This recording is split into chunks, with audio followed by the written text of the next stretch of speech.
And so that's when the one Taliban guy says, no, if you want to change the world, you do it with this. And he picked up the AK-47.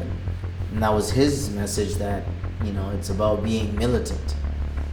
That's really where things changed for me, at least because you got to understand, I was this kid who got caught in the house party. I'm forced into choosing a new identity, one that is like hardcore Muslim.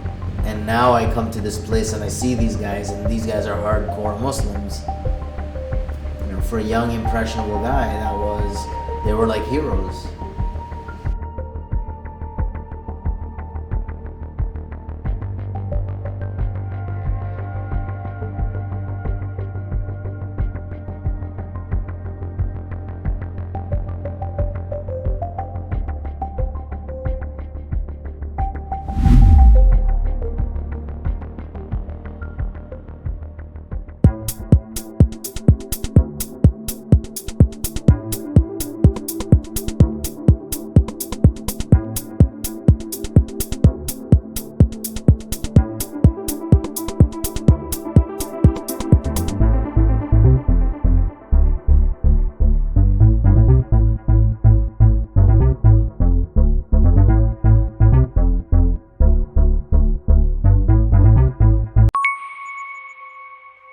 This would have been 1994,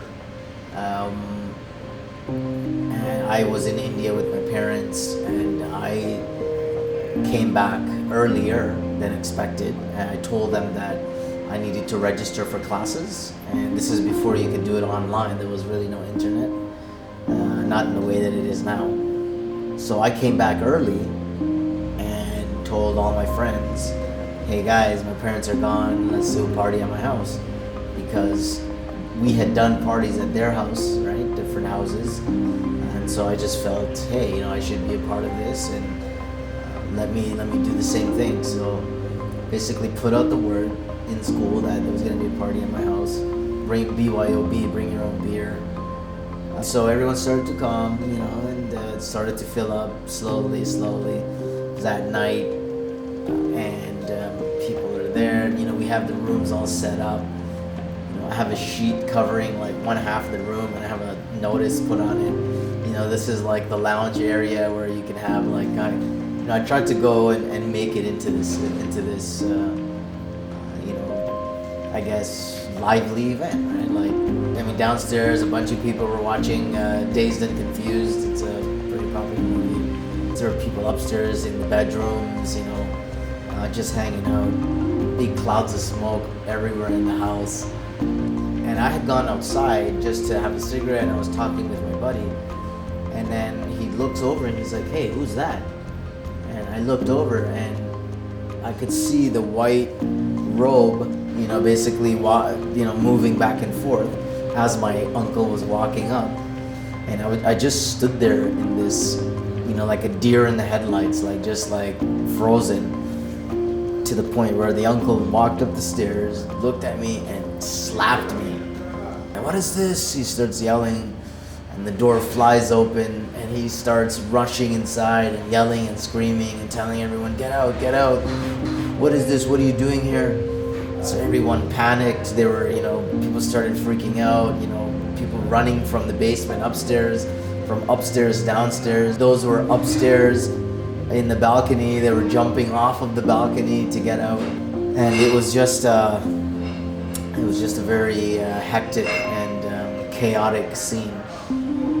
I saw the opportunity for myself to escape. So I actually told my uncle, I said, I'm just gonna go outside and tell them to leave because they might be waiting for me. And so what I did is I got outside and I took off with them. And I remember calling from a payphone. I called my cousin, the daughter of the uncle who walked in, and she's around my age. And I told her, I said, hey, I'm just gonna sleep over at my friend's house for a couple of days, let things lay low a bit, and then come home. So I waited a couple of days.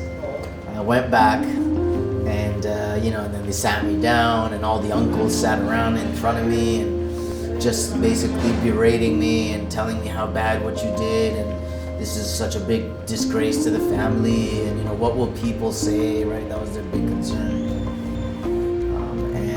And And so that's when I realized, I said, okay, you know what, I promise I'm gonna do good now. I'm gonna go and join with the Tabligh Jamaat, and I'm gonna go with them to India and Pakistan in a 4-month religious immersion program.